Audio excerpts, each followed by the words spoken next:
Pokemon fans are really good at speculating, and I mean really good at speculating on what exactly is upcoming next in the series, though the passion of what we the fans have to say on certain projects that release over the course of time, there is always a debate on whether or not that what comes out in the future would be a good or bad thing. With the release of Brilliant Diamond and Shining Pearl, it caused a lot of division in the fandom with placing their faith to ensure that the product that Pokemon decided to mess with gets treated with the same exact respect as they were originally made. Despite your thoughts about BDSP and whether or not you think they turned out to be fine, the question remains, what happened with Generation 5?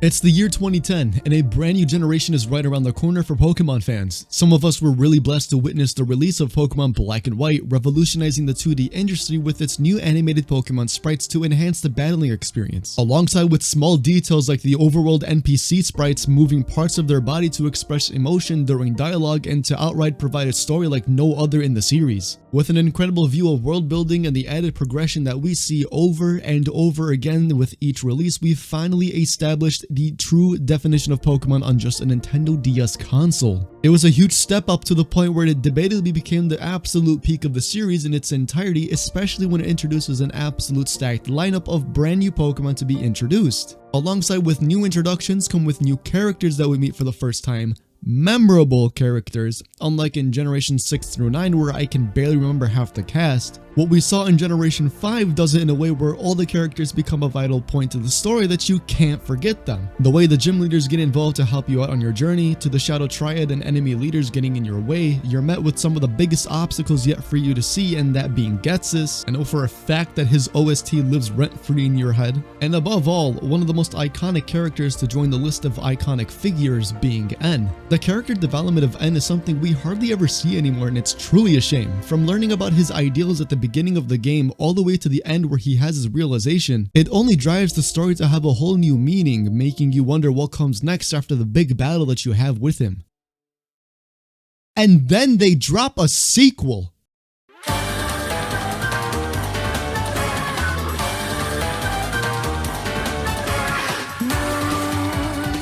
There are absolutely no words to describe Black and White 2. Phenomenal, amazing, wonderful, peak. The fact that these games even exist is a whole separate discussion on its own, but even so, this sequel not only makes the Unova experience better, but it does such a good job carrying over the characters from the previous games and to showcase how they are 2 years later with continuing the story. And that is just one thing that makes these games so great. The amount of content this game contains is immaculate. The quality of life improvements like automatically asking you to spray another repel, the new areas in the region especially at the beginning of the game giving a whole new feel to Unova once more, accessibility like what Pokemon you can obtain early on in your adventure, new characters, new story, and you guys are saying that you want a remake? What is there to change? What is there to actually improve on? What exact aspect warrants the need of an actual remake? Black and White 2 can be looked at as a remake on its own. Like BDSP could have used a new Team Galactic design, but it didn't. But there are already new designs for all of these characters that are showcased in the game, including Team Plasma. Now don't get it twisted, I'm not saying Black and White 2 are remakes, it's a sequel. But when you bring up wanting a remake, we're talking about revamping an entire set of already pre-existing assets and source material which Gen 5 absolutely does not need touching at all. The game already has ways and events to access prior legendary Pokemon from past generations by utilizing many new areas to encompass all those new paths to obtain them in really unique ways. You can obtain just about 23 legendaries, and this doesn't include trading from the other version of the game that you're playing. Like, did you know that you can access box art legendaries like Lugia with its hidden ability multi-skill because of the Dream Radar? The White Forest and Black City challenges that you are able to take on and reward yourself with either a shiny Gible or Dratini. The iconic PWT bringing back all past gym leaders and champions, and this isn't even scratching the surface of this game. It continuing and further enhancing the story experience, the character developments, like I freaking cried when they showed the 2-year gap sequence in the Pokemon Gacha video, and yes, I know it was barely 3 seconds long, but because the story and both games resonates with me so well, I can say to myself that, man, these games aged so well. and I remember experiencing it all for the first time. It's truly a it hits different type of moment. I could sit here and talk about Black and White 2 all day, but this isn't a retrospect / review video. But the best thing that we can do for Generation 5, if they decide to touch on it, is to give us a prequel. But then you still control the past.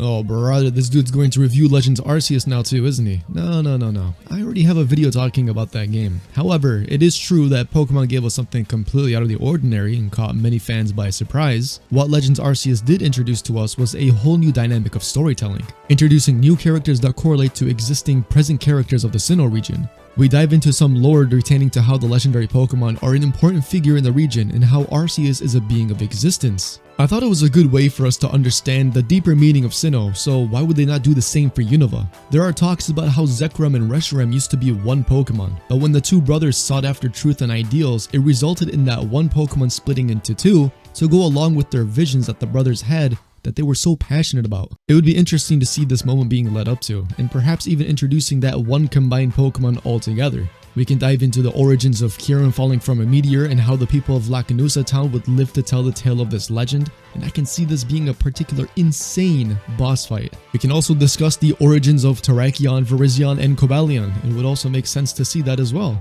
And also showing how they also came across Keldeo and what they serve in the prehistoric Unova region. Like, there are forms that are taking place in the future for Terrakion, Virizion, and Cobalion, so why can't we just learn how they were in the past? There are a lot of opportunities to explore with this concept, and with our official games backing up with many stories of these legendary Pokemon, it would be really cool to see all of this unfold in the game. A Legend-style Generation 5 would surely be the move in my opinion. If Legends Arceus is canon, and the Pokemon introduced back then can be brought to the modern times, then I don't see how this concept wouldn't follow that formula either. I'm confident it would sell well. 15 million copies sold is impressive. They can for sure exceed more sales now that the test trial of the game has passed and most of the feedback turned out to have a positive reception. Overall, I believe this is the best possible course of action that should be taken when Pokemon decides to do something with Generation 5. If you agree or disagree, let me know in the comment section down below. I would love to hear your thoughts. Thank you guys for watching today's video. I really appreciate it. Subscribe to stay up to date with these uploads and join the Discord server, which contains valuable Pokemon resources for your playthroughs and a place to play Battle Revolution online with the community members, with so much more that it can offer you. With that being said, I'll catch you guys in the next one. Peace out.